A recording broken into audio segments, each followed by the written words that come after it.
रामचरितमानस में बालकांड के अंतर्गत भगवान शिव ने माता पार्वती जी से राम जन्म के अनेक कारण बताए कि कैसे अलग अलग युगों में भगवान ने अवतार लिया और कैसे कैसे असुरों का संहार किया।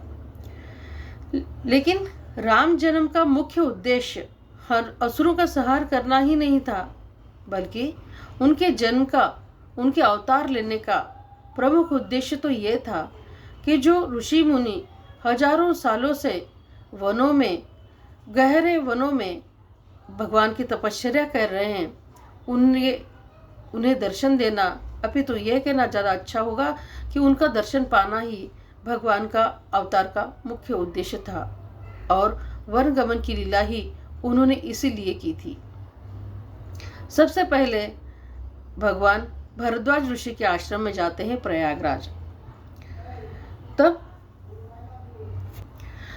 तुलसीदास जी कहते हैं, तब प्रभु भरद्वाज पहीं आए, करत दंडवत मुनि उर लाए। मुनि मन मोद न कछु कही जाई, ब्रह्मानंद राशि जनु पाई। प्रभु श्री राम जी भरद्वाज जी के पास आए। उन्हें दंडवत करते ही मुनि ने हृदय से लगा लिया। मुनि के मन का आनंद कुछ कहा नहीं जाता, मानो उन्हें ब्रह्मानंद की राशि मिल गई हो। भगवान जब उन्हें मांगने को कहते हैं तब वो ये मांगते हैं कि भगवान, आज सुफल तपु तीरथ त्यागु, आज सुफल जप जोग बिरागु, सफल सकल शुभ साधन साजू, राम तुम ही अवलोकत आजू। हे राम, आपका दर्शन करते ही मेरा तप, तीर्थ सेवन और त्याग सफल हो गया। आज मेरा जप, योग और वैराग्य सफल हो गया और आज मेरे संपूर्ण शुभ साधनों का समुदाय भी सफल हो गया। वे कहते हैं कि लाभ अवधि सुख अवधि न दूजी, तुमरे दरस आस सब पूजी, अब करी कृपा देहु बर एहु, निज पद सरसिज सहज स्नेहु।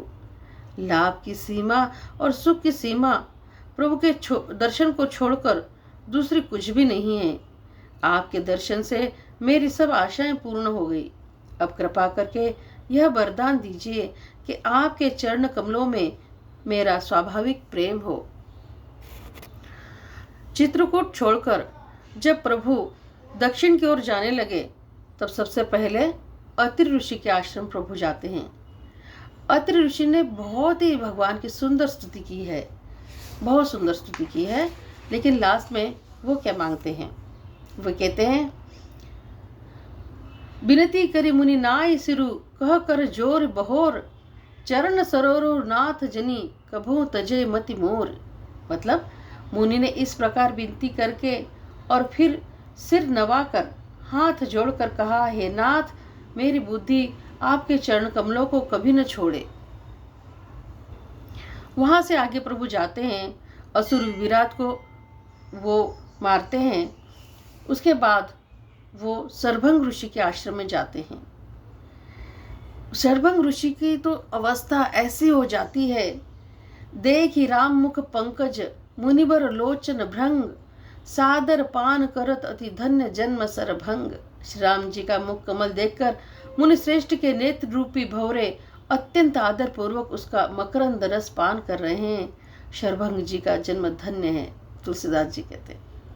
मुनि ने कहा, हे कृपालु रघुवीर, हे शंकर जी के मन रूपी मानस सरोवर के राजहंस, सुनिए, मैं ब्रह्मलोक को जा रहा था। इतने में ही कानों से सुना कि श्री राम जी वन में आवेंगे। तब से मैं दिन रात आपकी राह देखता रहा हूँ। अब आप प्रभु को देखकर मेरी छाती शीतल हो गई है। हे नाथ, मैं सब साधनों से हीन हूँ। आपने अपना दीन सेवक जानकर मुझ पर कृपा की है।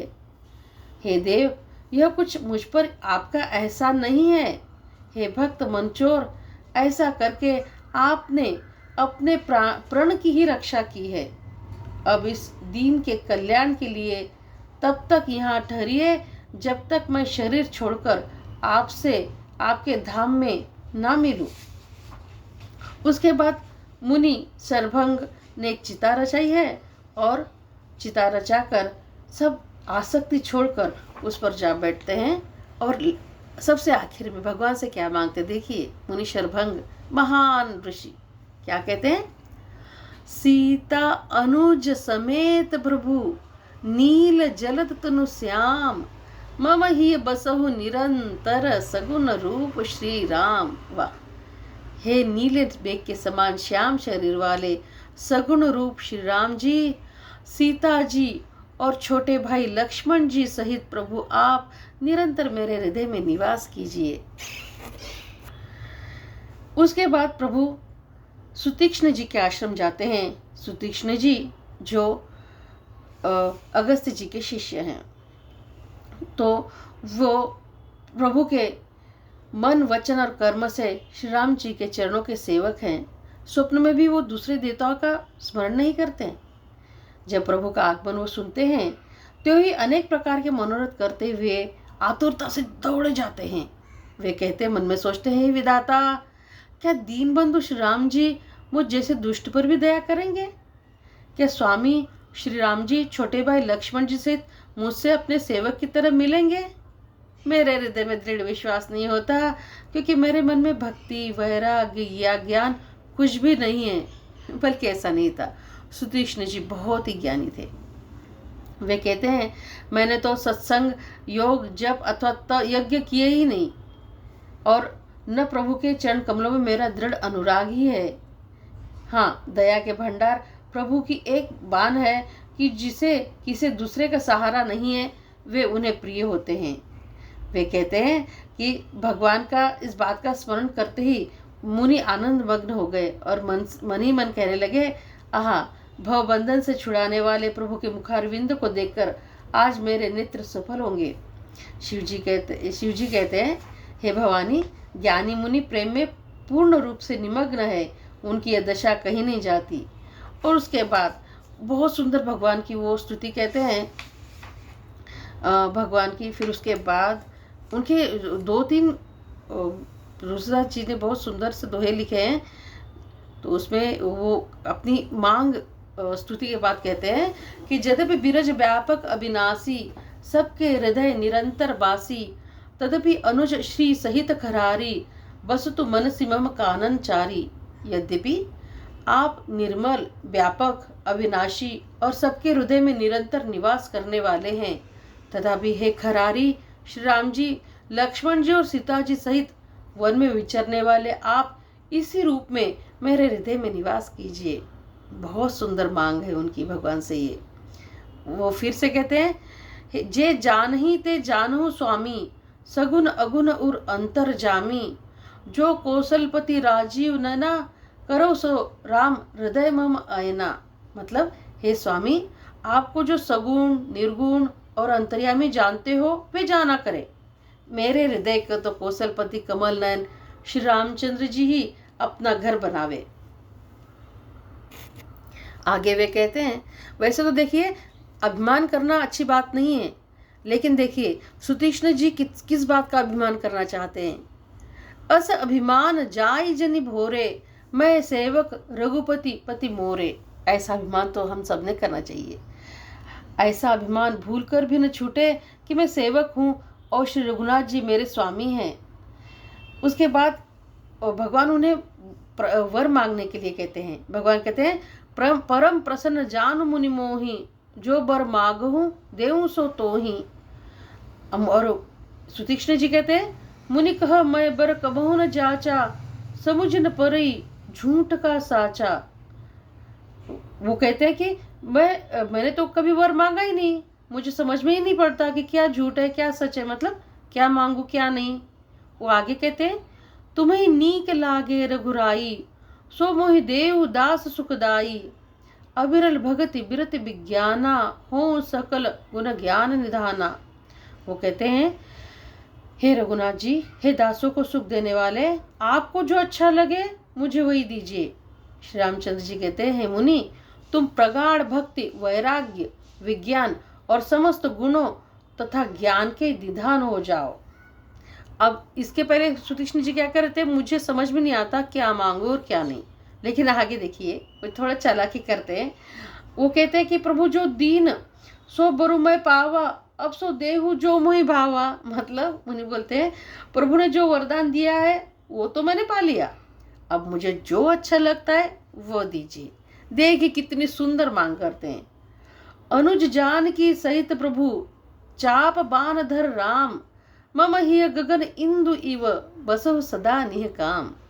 हे प्रभु, हे श्री राम जी, छोटे भाई लक्ष्मण जी और सीता जी सहित धनुष बाणधारी आप निष्काम स्थिर होकर मेरे हृदय रूपी आकाश में चंद्रमा की भांति सदा निवास कीजिए। बहुत सुंदर मांग है। उसके बाद भगवान अगस्त्य ऋषि के पास जाना चाहते हैं तो मुनि बहुत चतुर है। वो कहते हैं कि बहुत दिनों से मैं मेरे गुरुजी के दर्शन को नहीं गया, मैं आपके साथ हो लेता हूँ। उनका उद्देश्य यह है कि भगवान के दर्शन तो बहुत दुर्मिल चीज़ है और अब प्रभु तो मिल गए, अब इनका साथ इतना जल्दी ना छूटे, कह कि वो प्रभु के साथ ही हो लेते हैं कि मैं भी गुरु से मिलना चाहता हूँ, आप भी अगस्त्य ऋषि के पास जा रहे हैं, मुझे भी मिलना है, मैं आप ही के साथ हो लेता हूँ। बहुत चतुर है मुनि। फिर जब अगस्त्य ऋषि के पास जाते हैं तो अगस्त्य ऋषि तो सुरत अगस्त्य तुरंत उठी धाये, हरि बिलो की लोचन जल छाए। अगस्त्य ऋषि की स्थिति बता रहे हैं तुलसीदास जी। सुरत अगस्त्य तुरंत उठी धाये, हरि बिलो की लोचन जल छाए। मुनिपत कमल परे दो भाई, ऋषि अति प्रीत लिए उरलाई। सादर कुशल पूछी मुनि ज्ञानी, बर आसन बर बैठारे आनी। पूरी करी बहु प्रकार प्रभु पूजा, मोह सम भाग्यवंत नहीं दूजा। वो कहते हैं कि मेरे समान भाग्यवंत आज कोई नहीं है। फिर उसके बाद जब अगस्त्य ऋषि अपना मनोरथ भगवान के आगे कहते हैं कि यह बर मागो कृपा निकेता, बसु हृदय श्री अनुज समेता। वाह, यह बर मागो कृपा निकेता, बसु हृदय श्री अनुज समेता। वे कहते हैं कि मैं तो यह वर मांगता हूँ कि आप श्री सीता जी और छोटे भाई लक्ष्मण जी सहित मेरे हृदय में सदा निवास कीजिए।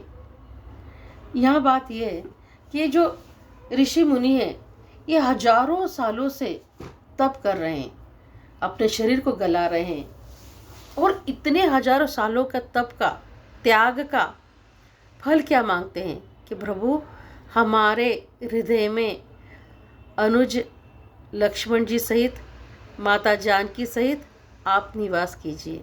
इतनी सुंदर मांग है। भारत भूमि जो है ये भोग की भूमि नहीं है, ये योग की भूमि है, ये कर्म की भूमि है। यहाँ ऋषि मुनि कर्म करते हैं, फल की इच्छा नहीं कहते हैं। कोई भी ऋषि मुनि ने भौतिक सुख कभी नहीं मांगा है। जो मांगा है परमार्थ ही मांगा है, भगवान को ही मांगा है। भगवान को ही उन्होंने प्राप्त करने का ही मांग की है। और ऐसे महान ऋषियों की भूमि हमारी भारत भूमि है। भारत माता की जय। और हम बहुत सौभाग्यशाली हैं, ऐसे भूमि में हमारा जन्म हुआ और ऐसे हम भूमि में हम रहते हैं। जय श्री राम।